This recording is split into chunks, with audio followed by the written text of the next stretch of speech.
स्वागत। आजच्या ठळक घडामोडी। शिक्षकांना काढली विद्यार्थिनीची छेड, पालकांनी दिला शिक्षकाला चोप। खेड शहरातून निघाला श्री आई चौंडेश्वरी देवीचा रथ, दर्शनासाठी खेडवासियांची गर्दी। शेनाळे घाटात एसटी बसचा भीषण अपघात, झाडामुळे मोठा अनर्थ टळला, 7 प्रवासी जखमी। राजापूर तळगाव येथे शेतकऱ्यांच्या जमिनीत सरपंच आणि सदस्यांचा बेकायदा उत्खननाचा प्रकार, शेतकरी मंगेश लोडगे न्यायाच्या प्रतीक्षेत। नराधमांना ऑन द स्पॉट जय महाराष्ट्र करायचा कायदा आणावा, भरत गोगावले।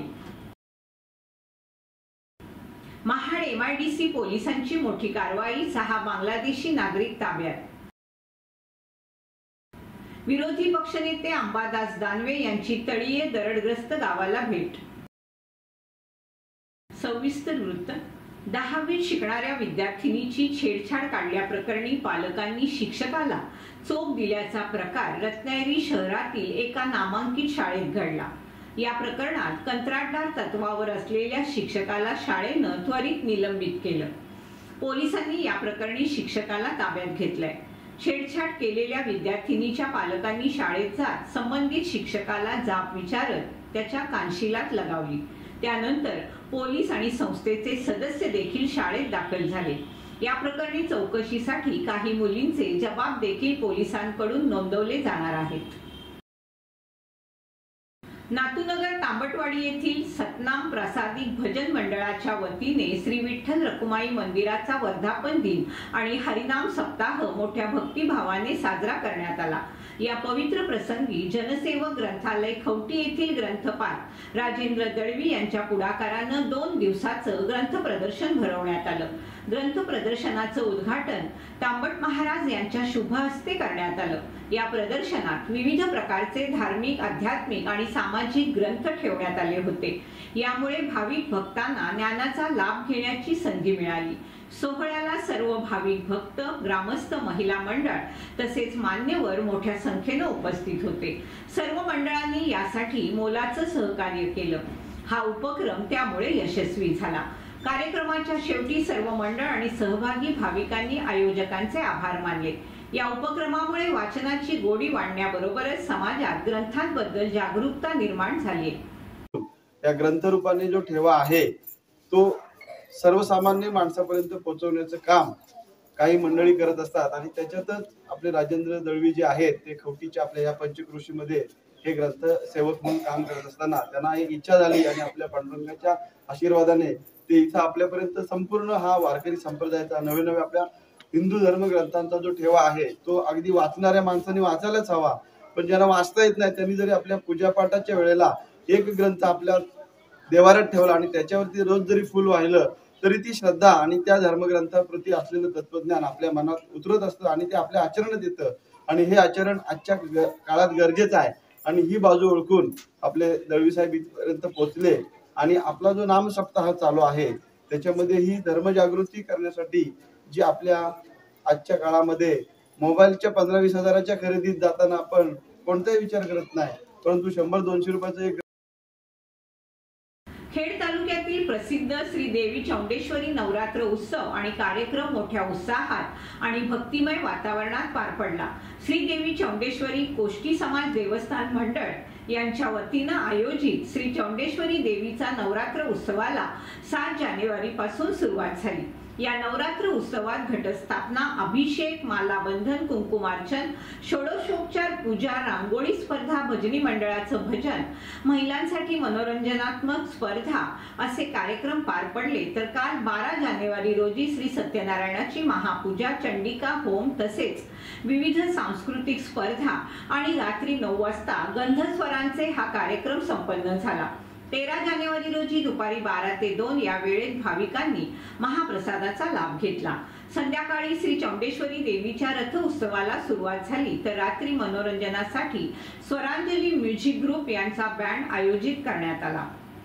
7 जानेवारी पासून आपल्या देवीची चौंडेश्वरीची उत्सवाची सुरुवात झालेली आहे। त्या दिवसापासून आजपर्यंत हा कार्यक्रम दररोज षोडशोपचार पूजा, अभिषेक, आणि त्याचप्रमाणे इतर कार्यक्रम विविध प्रकारचे घेण्यात आले आणि आज आमचा रथोत्सवाचा म्हणजे सर्व खेडवासियांसाठी जेवणाचा प्रोग्राम होता, महाप्रसादाचा प्रोग्राम होता, भंडारा म्हणतात त्याला.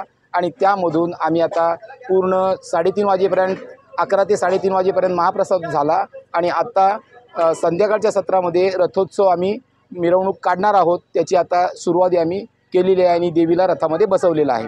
देवी रथामध्ये बसलेली आहे आणि रथोत्सव पूर्ण खेड शहरामध्ये आमचा रथ फिरणार आहे आणि त्याच्यानंतर परत इथेच येणार आहे देवीच्या इथे आणि इथे आल्यानंतर आजच आपल्या या कार्यक्रमाची शेवटी सांगता होणार आहे. धन्यवाद. रत्नागिरी जिल्ह्यातील मंडणगड तालुक्यातील शेनाळी घाटात रविवारी रात्री भीषण अपघात झाला. मुंबईच्या दिशेने जात असलेल्या एसटी बस चालकाचा गाडीवरील ताबा सुटल्याने बस दरीत कोसळण्याची शक्यता होती. मात्र एका झाडाच्या आधारामुळे मोठा अनर्थ टळला आणि 41 प्रवाशांचा जीव वाचला. एसटी बस दाभोळवरून मुंबईकडे जात होती. शेनाळे घाटातील तीव्र उतारावर चालकाचा बसवरील ताबा सुटला आणि बस दरीच्या दिशेने घसरू लागली. दरीच्या तळाशी असलेल्या धरणापर्यंत बस जाणार, परंतु मधल्या एका मोठ्या झाडामुळे ती अडकली. या झाडांमध्ये एसटी बस अडकल्याने बस थेट धरणात जाण्यापासून वाचली. या अपघातामुळे 7 प्रवासी जखमी झाले असून त्यांच्यावर जवळच्या रुग्णालयात उपचार सुरू आहेत. बसमध्ये एकूण 41 प्रवासी प्रवास करत होते. या अपघाताची माहिती मिळताच बचाव कार्य तात्काळ सुरू करण्यात आलं आणि सर्व प्रवाशांना सुखरूप बाहेर काढण्यात आलं. देवतारी त्याला कोण मारी या अपघातानं मोठा अनर्थ टळल्यामुळे या वाक्प्रचाराचा पुन्हा एकदा अनुभव आला. राजापूर तळगाव येथील शेतकरी मंगेश सखाराम लोळगे यांच्या जमिनीत वाडीतील सरपंच आणि सदस्यांनी कोणतीही परवानगी किंवा संमती न घेता रस्त्यासाठी बेकायदा उत्खनन केल्याचा धक्कादायक प्रकार उघडकीला आलाय. या प्रकारामुळे लोळगे यांच्या जमिनीचं मोठ्या प्रमाणात नुकसान झालं असून त्यांनी या प्रकरणात सरकार दरबारी न्याय मागितलाय. मागील आठवड्यापूर्वी लोळगे यांच्या जमिनीत सरपंच आणि वाडीतील सदस्यांनी कोणत्याही प्रकारची पूर्वसूचना किंवा परवानगी न घेता उत्खनन चालू केलं. यावेळी त्यांनी जमिनीतील सागवानी झाडं आणि इतर झाडं कापून टाकली. तसेच रस्त्यासाठी जमिनीचं मोठ्या प्रमाणात नुकसान केलंय. यामुळे लोळगे कुटुंबानं या कृतीचा निषेध केला असून ग्रामस्थांनी लोळगे यांना धमकी दिल्याचंही समोर आलंय. जर तुम्ही रस्त्यासाठी जमीन दिली नाही तर तुमच्या घरातील कोणत्याही कार्यक्रमाला आम्ही येणार नाही असा दबाव आणि धमक्या दिल्या गेल्याचं लोळगे यांनी सांगितलं. लोळगे कुटुंबाने सरकारकडे त्यांच्या जमिनीवरील झाडांचं नुकसान भरून देण्याची मागणी केली. तसेच संबंधित व्यक्तीविरोधात कठोर कारवाई करून न्याय मिळवून देण्याची देखील विनंती करण्यात आली. पोलीस पाटलांनी जे काय बोलायचं होते ते त्यांच्याशी बोलले, त्यांनी तरी पण ऐकलं नाही. ऍटलीस्ट पोलीस पाटलाचं बरे खोदकाम कशाने झालंय? हे सगळं जेसीबी केले ते गेल्या हप्ताला आज 8 दिवस झाले रविवारी. म्हणजे 8 दिवसापासून तुम्ही कंप्लेंट वगैरे मी तुम्हाला सगळं लेटर दाखवते. आणि पहिली मीटिंग झाली तेव्हा त्या लोकांनी आम्हाला वाळीत टाकलं, म्हणजे असं लिहिलंय त्या पत्रामध्ये. मी तुम्हाला लेटर पण दाखवते, हे बघा. तेव्हा आम्ही रोड नाही बोललो. ही मुंबईला मीटिंग झालेली आहे, हे सगळं सदस्य होते. त्यांनी लेटर वरती असं पण लिहिलंय की आम्ही तुमच्या जमीन देत नाही म्हणून आम्ही तुमच्या सुखदुःखात सामील होणार नाही. विधान परिषदेचे विरोधी पक्षनेते अंबादास दानवे यांनी आज महाड तालुक्यातील रायगड आणि तळीये दरडग्रस्त गावांना भेट दिली. यावेळी त्यांनी म्हाडा अंतर्गत सुरू असलेल्या घरांची पाहणी केली आणि रखडलेल्या घरांच्या अपूर्ण संबंधित अधिकाऱ्यांना धारेवर धरत लवकरात लवकर उर्वरित घरांची कामं पूर्ण करण्याच्या सूचना देखील दिल्या. त्यांनी सरकारला जाब विचारत सरकार पुनर्दुर्घटनेची वाट बघत आहे का असा सवाल देखील उपस्थित केला. घरापासून वंचित असलेल्या नागरिकांची भेट घेत दानवे यांनी नागरिकांना दिलासा दिला. तळीयेमध्ये जी घटना दुर्दैवी घडली होती त्याच्यात 87 लोकांचा मृत्यू झाला होता. हा झाला होता 2021 मध्ये. आणि त्यावेळेस या तळीयेने आजूबाजूच्या 5-6 वाड्यांचा एक वेगळ्या ठिकाणी पूर्णपणे त्यांना एक गावच वसवायचं होतं.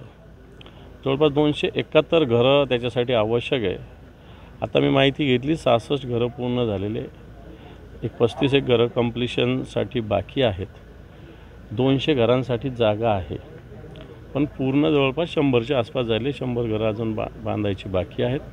71 घर काय होणार, त्यांची जागा काय, अजून याचा कोणताही पत्ता नाही आहे. विशेषतः इथं पिण्याचा पाण्याचा प्रश्न आहे. सरकारकडे प्रलंबित प्रस्ताव आहे. सांगण्याचा मुद्दा की अशा घटना वारंवार या राज्यात घडतात. तळेला घडल्या, मागे माळीण या गावात घडल्या होत्या पुणे जिल्ह्यात, कर्जतजवळ इर्शालवाडीला अशी घटना घडली. आणि मग अशा घटनेपासून आपण काही शिकलं पाहिजे. अजूनही एका गावचे लोक इथं राहायला आले, पण आजूबाजूच्या जे 4-5 वाड्या आहेत तिथले लोक त्यांच्याच गावात राहतात. आता मला वाटतं सरकार पुन्हा एखादी घटना व्हायची वाट बघते का, हा एक प्रश्न निश्चित सरकारला. मी याच्यात राजकारण करू इच्छित नाही, परंतु सरकारने जर योजना बनवलेली आहे तर ही योजना लवकरात लवकर पूर्ण झाली पाहिजे, अशा प्रकारची भावना सगळ्यांची आहे, इथल्या नागरिकांची, इथल्या गावकऱ्यांची. घरं पूर्ण व्हायला आणि त्याचप्रमाणे त्या सुविधा मिळायला दिरंगाई होते, त्याकरता विरोधी पक्ष नेते म्हणून आपण काय मांडणार आहात का प्रस्ताव? म्हणूनच मी इथं आलेलो आहे. मी एवढ्या सगळ्या दुर्गम भागात याच्यासाठीच येऊन पोहोचलेलो आहे की मला इथल्या वेदना माझ्या कानावर आल्या, मान्य उद्धवजी ठाकरे साहेबांच्या कानावर आल्या होत्या. त्यांनी मला सूचना दिल्या होत्या की इथं जाऊन येण्याच्या विषयी, आणि म्हणून मी इथं आलेलो आहे. निश्चित आज पूर्णपणे दौरा झाल्यानंतर राज्य शासनातील संबंधित सगळ्या अधिकाऱ्यांशी चर्चा करून वेळप्रसंगी या विभागाचे मंत्री किंवा राज्याचे मुख्यमंत्री यांच्याशी चर्चा करून निश्चित या प्रश्नाला वाचा फोडण्याचं काम आम्ही करू. दापोली खेड दौऱ्यावर असताना गृहराज्यमंत्री योगेशदादा कदम यांनी आपल्या पदाचा वापर करून शिक्षण क्षेत्रातील समस्या सोडवण्याचा निर्णय घेतलाय. गावतळे येथील श्रीमान मथुराबाई बुटाला हायस्कूल आणि ज्युनियर कॉलेजच्या मुलींना शिक्षणासाठी दररोज तब्बल 5 किलोमीटरचा प्रवास करावा लागतो. हे काही महिन्यापूर्वी कार्यकर्त्यांनी त्यांच्या निदर्शनास आणून दिलं. या समस्येवर उपाय म्हणून काहीतरी करण्याचं मंत्री योगेशदादांनी निश्चित केलं होतं. राज्यमंत्री म्हणून मतदारसंघाच्या दौऱ्यावर आले असताना श्रीमान मथुराबाई बुटाला हायस्कूल आणि ज्युनियर कॉलेज गावतळे येथे त्यांनी भेट दिली. यावेळी संस्थेच्या सहकार्यानं आणि नामदार योगेशदादा कदम यांचे मोठे भाऊ उद्योजक शैलेश कदम यांच्या माध्यमातून शाळेतील 50 मुलींना सायकल भेट देण्यात आल्या. आता शिक्षणाच्या प्रवासात या मुलींना याचा नक्कीच फायदा होईल अशी खात्री त्यांनी दिली. या कार्यक्रमादरम्यान गृहराज्यमंत्री कदम म्हणाले, शिक्षण हे समाज परिवर्तनाचं प्रमुख साधन आहे. या मुलींना योग्य सुविधा उपलब्ध करून देणं ही आपली जबाबदारी आहे. युवतींचं शिक्षण सुखकर करण्यासाठी शासनासोबतच सामाजिक संस्थांचे आणि उद्योजकांचं सहकार्य आवश्यक आहे. तसेच त्यांनी युवकांच्या कला आणि कौशल्यांना वाव देण्यासाठी प्रोत्साहन देण्याची ग्वाही दिली. कार्यक्रमाच्या यशस्वीतेसाठी शाळेचे संस्थाचालक, शिक्षक आणि स्थानिक नागरिक यांनी विशेष प्रयत्न केले. मुलींनीही याबाबत आनंद व्यक्त केला असून सायकल मिळाल्यामुळे शिक्षणासाठीचा प्रवास सुलभ होणार असल्याचं त्यांनी सांगितलं. गावतळे परिसरात या सामाजिक उपक्रमाचं सर्व स्तरातून कौतुक होत आहे. 7 जानेवारी पासून सुरू झालेल्या जेसी फेस्टिवल 2025चा काल 12 जानेवारी रोजी शेवट करण्यात आला. दरम्यान जेसी फेस्टिवल 2025 मध्ये गेल्या 22 वर्षांमध्ये जे घडलं नाही ते यावर्षी घडलं असल्याच्या प्रतिक्रिया नागरिकांकडून तसेच जेसीच्या पदाधिकाऱ्यांकडून देण्यात आल्या. यंदा जेसीआयनं दररोज नवनवीन कार्यक्रम आयोजित केल्यामुळे नागरिकांना मनोरंजनाची मोठी पर्वणी अनुभवायला मिळाली. यंदा जेसी फेस्टिवल मध्ये ज्युनियर अमिताभ बच्चन, ज्युनियर सलमान खान, सिने अभिनेत्री Dhanashree Kadgaonkar, reel star Nikhil Konkani, Russian कलाकारांचा फायर डान्स शो, शाळेतील विद्यार्थ्यांचे डान्स, महिला वर्गासाठी खेळ पैठणीचा असे विविध मनोरंजनात्मक कार्यक्रम खेडवासियांच्या भेटीला आले. याचबरोबर खाद्य नगरी आणि आकाश पाळणे यांचा देखील नागरिकांनी मनसोक्त आस्वाद घेतला. जेसी फेस्टिवल 2025 शेवटच्या दिवशी जेसीआय इंडियाचे राष्ट्रीय अध्यक्ष अंकुर कुमार झुंझुनवाला यांनी विशेष भेट दिली आणि जेसीआय खेडचं भरभरून कौतुक केलं. मैं जेसी अंकुर झुंझुनवाला, जेसीआई का राष्ट्रीय अध्यक्ष। आज पहली बार मैं खेड़ आया हूँ। यहाँ जेसीआई खेड़ ने जेसीआई फेस्टिवल आयोजित किया है, जिसकी वजह से मुझे यहाँ आने का मौका मिला। इस फेस्टिवल में आके मैंने देखा जेसीआई खेड़ ने किस तरह से यहाँ के लोगों के लिए ना कि सिर्फ मनोरंजन बल्कि सोशल वर्क का भी आयोजन किया है और किस तरह से जेसीआई खेड़ यहाँ के लोगों को सपोर्ट कर रही है उनकी लाइवलीहुड के लिए। मैं जेसीआई खेड़ को बहुत बहुत बधाई देना चाहता हूँ इतने बड़े रूप से इस फेस्टिवल का आयोजन करने के लिए। और उनको इस बात की भी बधाई देना चाहता हूं कि आज 22 साल से वो इस फेस्टिवल का आयोजन कर रहे हैं और अब बात यहाँ तक पहुँच चुकी है कि आज आसपास के गांव के लोग, आसपास के शहरों के लोग इस फेस्टिवल के आयोजन होने का इंतज़ार करते हैं, वेट करते हैं कि कब JCI का फेस्टिवल होगा और कब वो यहाँ पर आकर इन सब का लुत्फ उठा पाएंगे। I congratulate JCI Khed one more time. नमस्कार।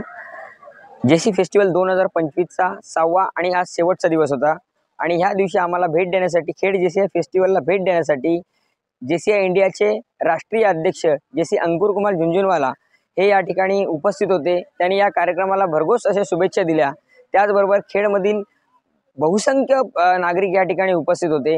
गेले 6 दिवस हा ST डेपो मैदानात चाललेला फेस्टिवल होता आणि या 6 दिवसात खेड JCIच्या माध्यमातून या फेस्टिवलच्या उपक्रमातून आम्ही या ठिकाणी सामाजिक उपक्रम देखील या ठिकाणी JCIच्या माध्यमातून राबवले। या 6 दिवसात खेड JCIने आम्हाला भरघोस असा प्रतिसाद दिला। गेल्या 21 वर्षापेक्षा जास्तीत जास्त प्रतिसाद हा JC फेस्टिवल 2025 मध्ये होता असं मी या ठिकाणी अभिमानाने सांगेन। तसंच हा ST डेपो मैदानात होणारा हा शेवटचा फेस्टिवल आहे। मात्र पुढच्या वर्षी खेड JCI दुसऱ्या जागेत जसा गेली 22 वर्ष फेस्टिवल केलाय त्याचप्रमाणे फेस्टिवल करेल असं मी या ठिकाणी आश्वासन देतो आणि इथेच थांबतो। जय हिंद, जय महाराष्ट्र, जय JC। नमस्कार। JC फेस्टिवल 2025 रविवार दिनांक आज शेवटचा दिवस। JC फेस्टिवल 6 दिवस उत्साहात पार पडला। ह्या 22 वर्षामध्ये एवढा उच्चांक कधी गाठला नसेल, इतकी गर्दी, प्रचंड गर्दी, त्या गर्दीचा सामना करावा लागला आणि या सर्व शक्य झालं ते सगळ्यांच्या खेडवासियांच्या सहकार्यामुळे। तसेच येथील स्टॉल धारक, तसेच पार्किंगमध्ये असणारे पार्किंग मेंबर्स हे सर्वजण व्यवस्थितरित्या आपापली जबाबदारी पार पाडत होते। तिकीट काउंटरवर असणारी गर्दी, तिकीट काउंटर असणारे सगळे JCचे सर्व सभासद, तसेच रंगमंचावर असणारे सांस्कृतिक कमिटीचे सर्व मेंबर्स हे देखील आपापली पद्धतीने चोख बजावत होते। त्यामुळे एवढी गर्दी असून सुद्धा कार्यक्रम व्यवस्थितरित्या पार पडला। तसेच ज्यावेळेला आम्ही स्टॉल धारकांकडे गेलो तर त्या स्टॉल धारक सुद्धा त्यांच्या चेहऱ्यावरचा आनंद पाहण्यासारखा होता। तसेच फूडमध्ये पण ज्या स्टॉलला आम्ही व्हिजिट केली त्या प्रत्येक स्टॉल धारकांची अशी भावना होती की अशा गर्दीचा उच्चांक आम्ही कधीच पाहिला नाही आणि त्यांचंही चेहऱ्यावरचं समाधान पाहून आम्हीही आनंदी झालो। आणि अध्यक्ष जसे अमर दर्बी अध्यक्ष म्हटल्याप्रमाणे JC फेस्टिवल 22वा JC फेस्टिवल, पण पुढील होणारा हा फेस्टिवल नवीन मैदानात ह्याच ताकदीने, ह्याच स्वरूपात पुन्हा एकदा नवीन ताकदीने पुन्हा आपण घेऊन येणार आहोत। लवकरच खेडवासियां आणि सर्व हे सगळं श्रेय मी खेडवासियांना देतो। आणि पुन्हा एकदा खेडवासियांचे मी मनापासून आभार मानतो। लायन्स महोत्सव 2025च्या शेवटच्या दिवशी खेड पोलीस स्टेशनचे पोलीस निरीक्षक पवार, MI हजवानी फाउंडेशनचे प्रतिनिधी नसीर हजवानी उपस्थित होते। यावेळी लायन्स क्लब खेडच्या वतीने राज्यस्तरावर शिवशाही स्पर्धेसाठी रत्नागिरी जिल्ह्यातून निवड झालेल्या महिला संघासाठी ट्रॅक सूट देण्यात आले। तसेच खोपी येथील रुग्णाला वैद्यकीय खर्चासाठी आर्थिक मदत देखील करण्यात आली। सदरचा महोत्सव यशस्वी होण्यासाठी दिलेल्या उदंड प्रतिसादासाठी लायन्स क्लबच्या वतीने सर्वांचे आभार मानण्यात आले। रत्नागिरी जिल्हा आणि खेड तालुका कबड्डी असोसिएशनने केलेल्या सहकार्याबद्दल त्यांचा लायन्स क्लबच्या वतीने सन्मान करण्यात आला।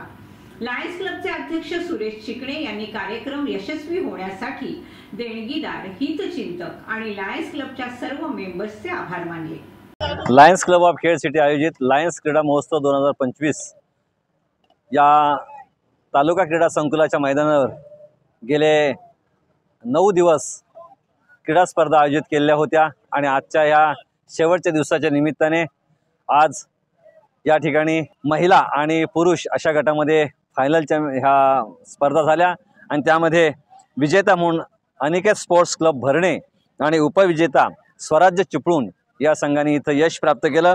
त्याचप्रमाणे पुरुष विभागामध्ये कोळकेवाडी चिपळूण आणि दसपटी चिपळूण यामध्ये कोळकेवाडी चिपळूण या संघाने विजेतेपद प्राप्त केलेलं होतं। या झालेल्या आजच्या या स्पर्धांमध्ये एक विशेष आपल्याला सांगता येईल की गेले 3 दिवस कबड्डीच्या जिल्हास्तरीय ह्या स्पर्धा चालू होत्या आणि त्यामध्ये या क्रीडा रसिकांनी उदंड असा प्रतिसाद दिला आणि त्यामुळेच हे क्रीडा आणि असणाऱ्या स्पर्धा आम्ही पूर्ण यशस्वी करू शकलो। आणि मला खात्री आहे की या क्रीडा रसिकांनी दिलेला हा उदंड प्रतिसाद आणि त्यांचे आभार मानावे तेवढे कमीच आहेत, कारण त्यांच्यामुळेच लायन्स क्लबचं हे काम लोकांपर्यंत पोहोचण्यासाठी मदत होणार आहे आणि यापुढेही असंच सहकार्य या क्रीडा रसिकांनी या खेळासाठी द्यावं आणि लायन्स क्लब विविध उपक्रम जे राबवत आहे त्या उपक्रमासाठी पाठिंबा हा या सर्व रसिकांनी द्यावा या निमित्ताने मी सांगेन। आणि गेले 4 जानेवारी ते 12 जानेवारी या कालावधीमध्ये विविध प्रकारच्या आपण ज्या स्पर्धा घेतल्या त्या स्पर्धांसाठी या खेडवासियांबरोबरच अनेक खेळाडू, नामवंत संघ या सर्वांचं यामध्ये चांगला आपल्याला प्रतिसाद मिळाला। मी या सर्वांचं या आजच्या शेवटच्या दिवशी आभार मानतो। त्याचप्रमाणे ह्या कबड्डी स्पर्धा यशस्वी होण्यासाठी जर यामध्ये मोठा कोणाचा वाटा असेल तर म्हणजे रत्नागिरी जिल्हा कबड्डी असोसिएशन आणि खेड तालुका कबड्डी असोसिएशन या दोन्ही असोसिएशनच्या जे पदाधिकारी होते त्या सर्व पदाधिकाऱ्यांनी भरपूर असं सहकार्य केलं आणि त्यांच्या परिश्रमामुळेच ही स्पर्धा चांगल्या प्रकारची यशस्वीपणे पार पाडली आणि जिल्ह्याभरातल्या अनेक क्रीडा रसिकांना याचा आस्वाद घ्यावा लागला। याबद्दल मी ह्या असोसिएशनचे सुद्धा या निमित्ताने आभार मानतो। Lions club of Khed city आयोजित लायन्स महोत्सव आणि दिनांक 10, 11 आणि 12 ह्या 3 दिवस जिल्हास्तरीय मॅटवरील निबंधित कबड्डी स्पर्धा या ठिकाणी आयोजित केल्या होत्या खेडमध्ये आणि त्यांना सहकार्य करण्यासाठी रत्नागिरी जिल्हा कबड्डी असोसिएशन व खेड तालुका कबड्डी असोसिएशन यांच्या मान्यतेने या स्पर्धा झाल्या। या स्पर्धेमध्ये 8 संघ सहभागी झाले होत्या। या 8 संघांमध्ये चिपळूणचे 2, खेडचे 2, दापोलीचे 2 संघ आणि देवरुख आणि रत्नागिरी असे टोटल 8 संघांनी याच्यामध्ये भाग घेतला। या आत्ता जी शेवटची फायनल झाली ही चिपळूण दसपट्टी आणि चिपळूण वाघजाई कोळकेवाडी यांच्यामध्ये झाली। सुंदर अशी अटीतटीमध्ये ही मॅच झालेली आहे। ह्या स्पर्धेमधनं आमचं एवढंच उद्दिष्ट आहे की जिल्ह्यामध्ये राज्यामध्ये चांगले खेळाडू निर्माण व्हावे आणि ह्याच्यातूनच या आपल्या लाल मातीतून आता त्याला प्रो कबड्डीमुळे मॅटवर ही स्पर्धा आलेली आहे, पण ह्याच्यातूनच चांगले खेळाडू घडले पाहिजेत जे राज्याला आणि देशाला नेतृत्व करू शकतात। हेच आमचं तालुका असोसिएशनचं आणि जिल्हा असोसिएशनचे प्रयत्न असतात आणि ह्या असोसिएशनला प्रयत्नामध्ये सहकार्य करणारे हे लायन्स क्लब खेड सिटी यांचे खरंच विशेष आभार, कारण हे जे केलेलं नियोजन आणि नेटकं होतं हे राज्यस्तरीय स्पर्धेला सुद्धा लाजवेल असं मस्त नियोजन केलं होतं। त्यामुळे लायन्स खेड क्लब ऑफ सिटीचा पण मी आभार व्यक्त करतो। महाराष्ट्र, गोवा आणि गुजरात या राज्यांमध्ये कार्यरत असलेल्या अपना सहकारी बँकेनं आपल्या विकास प्रवासात एक महत्त्वाचा टप्पा गाठलाय। बँकेची एकूण उलाढाल सुमारे 5,000 कोटी रुपयांपर्यंत पोहोचली असून बँकेच्या एकूण 85 शाखा कार्यरत आहेत। विशेष म्हणजे बँकेच्या संचालक मंडळाची निवडणूक यावेळी पहिल्यांदाच बिनविरोध पार पडली। यामुळे बँकेच्या शिस्तबद्ध व्यवस्थापनाची आणि सभासदांच्या एकतेची जाणीव होते। आता सर्वांच्या नजरा अध्यक्षपदाच्या निवडणुकीकडे लागल्या। लवकरच बँकेचे नवे अध्यक्ष निवडले जातील आणि बँकेच्या आगामी धोरणांवर त्याचा ठसा उमटेल अशी अपेक्षा व्यक्त करण्यात येते। बँकेचे नवनिर्वाचित संचालक अजय विरवटकर यांनी दीपवाहिनीशी बोलताना ही माहिती दिली। तसेच अपना परिवार प्रमुख श्री दत्तारामजी चाळके साहेब आणि अपना परिवारातील सर्व ज्येष्ठ मार्गदर्शक, सर्व सभासद, हितचिंतक यांचे मनपूर्वक अभिनंदन देखील त्यांनी केलं आणि आपण दिलेली जबाबदारी आणि आपला विश्वास याची जाणीव नेहमीच राहील। बँकेच्या आणि सभासदांच्या हितासाठी नक्कीच मी कटिबद्ध राहीन अशी ग्वाही देखील त्यांनी यावेळी दिली। अजय विरवटकर यांचं सर्व स्तरातून अभिनंदन करण्यात येत आहे। महाड MIDC पोलिसांनी मोठी कारवाई करत 6 बांगलादेशी नागरिकांना ताब्यात घेतलं। या नागरिकांमध्ये एका महिलेचा देखील समावेश आहे। हे सर्व म्हाप्रड पंढरपूर मार्गावर काम करत होते। पोलिसांनी दिलेल्या प्राथमिक माहितीनुसार या 6 बांगलादेशी नागरिकांकडे आवश्यक कागदपत्रांची पूर्तता नसल्याचं आढळलंय। हे नागरिक महाड MIDC परिसरात काम करत असल्याची माहिती पोलीस तपासात समोर आली। गंभीर बाब म्हणजे या ताब्यात घेतलेल्या नागरिकांमध्ये एका महिलेचा समावेश आहे। तिच्यासह इतर 5 पुरुष नागरिकांची ओळख पटवण्यासाठी आणि त्यांच्या भारतातील वास्तव्यासंदर्भात अधिक चौकशी सुरू करण्यात आली। सध्या महाड MIDC पोलीस या प्रकरणाचा तपास करत असून या नागरिकांचा भारतात येण्याचा उद्देश, त्यांचं काम आणि त्यांचा इथे कुणाशी संबंध आहे याचा शोध घेतला जातोय। त्यांच्याकडून मिळालेली माहिती आणखी काही गंभीर बाबी समोर आणू शकते। महाड MIDC पोलिसांच्या या कारवाईमुळे बेकायदेशीर स्थलांतरासंदर्भात मोठा खुलासा होण्याची शक्यता वर्तवली जाते। या प्रकरणातील पुढील तपासातून महत्त्वाची माहिती समोर येण्याची शक्यता आहे। मंत्री भरत गोगावले हे काल मासाहेब जिजाऊ यांच्या जयंतीला पाचाड येथे उपस्थित होते। यावेळी त्यांनी जिजाऊ मासाहेबांच्या वाड्याच्या सुधारित डागडुजी करण्याच्या कामाला वेग येईल असं म्हटलं, तर पालकमंत्री पदावरून काही चांगल्या गोष्टी होणं बाकी आहेत आणि त्या लवकरच होतील आणि याबाबतचा तिढा सुटेल अशी प्रतिक्रिया देखील भरत गोगावले यांनी दिली आहे। शिवाय याच वेळी धनंजय मुंडे प्रकरणावर देखील त्यांनी आपलं मत व्यक्त केलं। आगामी स्थानिक स्वराज्य संस्थांच्या निवडणुकावर भाष्य करताना त्यांनी उद्धव ठाकरे पुढील निवडणूक स्वबळावर लढणार यावर देखील प्रतिक्रिया दिली आहे। तर लाडकी बहीण योजना 1500 वरून 2100 कधी मिळणार या प्रश्नाचं उत्तर देखील त्यांनी यावेळी दिलं। सोबतच राज्यातील महिलांवरील अत्याचाराचं वाढतं प्रमाण यावर बोलताना अशा नराधमांवर ऑन द स्पॉट जय महाराष्ट्र केला जाईल असा कायदा आणणं गरजेचं असल्याचं म्हटलंय। जयंतीचा महोत्सव देशभरामध्ये साजरा होतोय। पाचाड या पुण्यभूमीत देखील आपण वंदन केलं जिजाऊ साहेबांना, काय सांगाल आज? पहिलं तर आज सिंदखेड राजा बुलढाणा या ठिकाणी जिजाऊ महासाहेबांचा जन्म झाला, त्या ठिकाणी मोठा कार्यक्रम होत असतो। त्याच धर्तीवरती आम्हाला जेवढं शक्य आहे त्याप्रमाणे इथे पूर्वी पुण्यतिथीचा कार्यक्रम केला जायचा, आता आम्ही त्याचा जयंतीचाही कार्यक्रम सुरू केलेला आहे आणि त्या अनुषंगाने आज बऱ्यापैकी लोक जमा झालेले आहेत। मला समाधान वाटलं आहे की एवढी लोक शक्यतो कधी येत नसतात, परंतु हळूहळू लोकांप्रती जी काय आवड निर्माण होऊ लागलेली आहे या शिवशाहीबद्दल, आणि म्हणून करता आज आम्ही जे काय शिवभक्त इथं आलेलो आहोत, जिजाऊ महासाहेबांच्या समाधीच्या इथे सगळ्यांनी दर्शन घेतलेलं आहे। जे आता आपण प्रश्न विचारलेला आहे जिजाऊ महासाहेबांच्या वाड्याच्या संदर्भात, पुरातत्व विभागाच्या माध्यमातून आम्ही सगळं हे त्यांच्या आधिपत्याखाली आपण आहोत आणि त्याप्रमाणेच आपल्याला काम करावं लागतं आहे। आम्ही जशी रायगड प्राधिकरणातून रायगड किल्ल्याची डागडुजी आणि सर्व चांगलं काम करावं ह्या हेतूने काम करतो आहे, त्याच धर्तीवरती जिजाऊ महासाहेबांचा जो वाडा होता तो जुन्या पद्धतीने कसा सजवता येईल हा आम्ही विचाराधीन आहोत। त्याच्याच बाजूला तिकडं शिवसृष्टीची आमची संकल्पना आहे, त्याला पैसे मंजूर केलेले आहेत, त्याला आणखीन पैसे घेऊन त्या कामाला आम्ही सुरुवात करतो आहे। परंतु वाड्याची डागडुजी आणि त्याला पूर्वपणे येण्यासाठी जो काय प्रयत्न होईल तो आम्ही करू। साधारण या कालावधीत किती कालावधी जाणार आहे? कारण अजूनही रायगड प्राधिकरणाचं काम पूर्ण झालं, वाडाही तसाच प्रलंबित आहे, तर काय कालावधी अपेक्षित आहे? आपला प्रश्न अत्यंत योग्य आहे।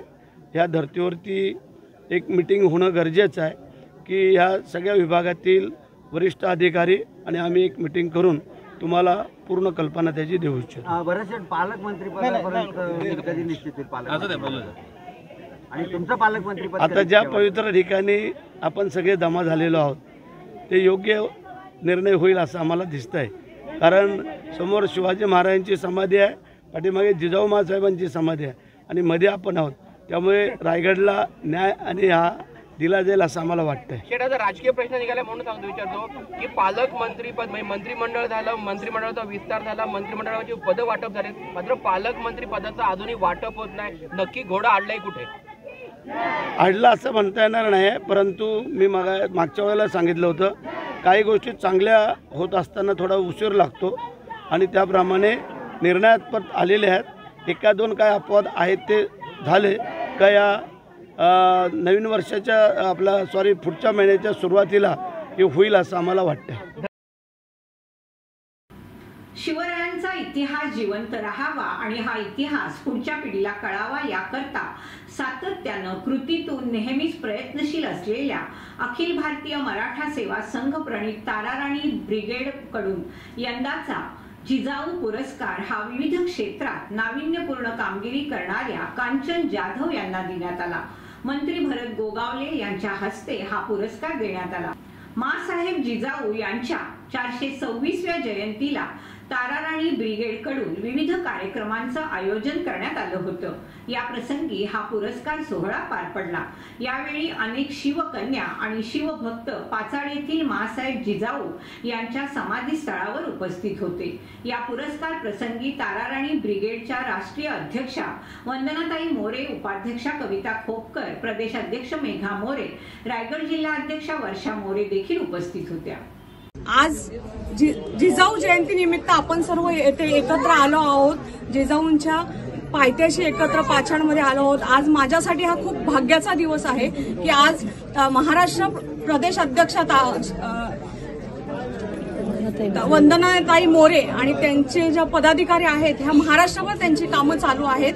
महिलांना न्याय मिळवून देण्यासाठी महिलांच्या पाठीमागे सक्षमपणे उभी राहणारी ही संघटना काम करत आहे आणि या संघटनेची सुरुवात माझ्यापासूनही झाली होती। मी या संघटनेची एक म्हणजे सुरुवात होते आणि त्या संघटनेतूनच मला उत्साह मिळाला होता। आज वंदनाताई ज्या समाजामध्ये काम करतात त्यांचा पाठिंबा आमच्या पाठीशी नेहमी असतो आणि त्याचमुळे आमच्यासारख्या महिला घडवण्याचं काम आज वंदनाताई केलं आहे। तर मी सर्वांना वंदनाताईंबद्दल पुन्हा एकदा एक धन्यवाद मानते की आज दादर येथील प्रसिद्ध श्री स्वामीनारायण मंदिरात महाराष्ट्र राज्याचे गृहराज्यमंत्री तथा दापोली मतदारसंघाचे लोकप्रिय आमदार सन्माननीय नामदार योगेशदादा कदम यांनी अभिषेक करून स्वामी चरणी नतमस्तक होऊन दर्शन घेतलं। त्याचबरोबर पूज्य कोठारी बाप्पा स्वामी, पूज्य अभय स्वरूप स्वामी आणि पूज्य जनमंगल स्वामी यांचं देखील दर्शन घेऊन उपस्थितांशी त्यांनी यावेळी संवाद साधला। खेड शहरातील बजमये इमदादियाच्या MIA आणि MIB girls high school and junior कॉलेजच्या विद्यार्थिनींनी रविवार दिनांक 12 जानेवारी 2025 AE कालसेकर कॅम्पस येथे अंजुमने असातिजा कोकण आणि बजमये इमदादिया यांच्या संयुक्त विद्यमाने आयोजित रत्नागिरी आंतरशालेय स्पर्धेत भाग घेतला होता। त्यामधील प्रश्नमंजुषा स्पर्धेत सिद्रा मागझरकर आणि आमिरा नेवरेकर यांनी द्वितीय क्रमांक पटकावला। त्यांना नझीमा महाते यांचं मार्गदर्शन लाभलं। काव्यपंक्ती स्पर्धेत मेहबूबी दुदुके आणि जुबेरिया खान यांनी तृतीय क्रमांक प्राप्त केला। त्यांना अल्ताफ करबेलकर यांचं मार्गदर्शन लाभलं। या सर्वांचे संस्थाध्यक्ष RD खतीब, संस्था सदस्य, मुख्याध्यापिका रुबिना कडवईकर मॅडम, सर्व शिक्षक, शिक्षकेतर कर्मचारी आणि पालकांनी अभिनंदन केलंय। याचबरोबर वेळ झाली इथेच थांबण्याची। आपण पाहत रहा आपली लाडकी वाहिनी दीपवाहिनी।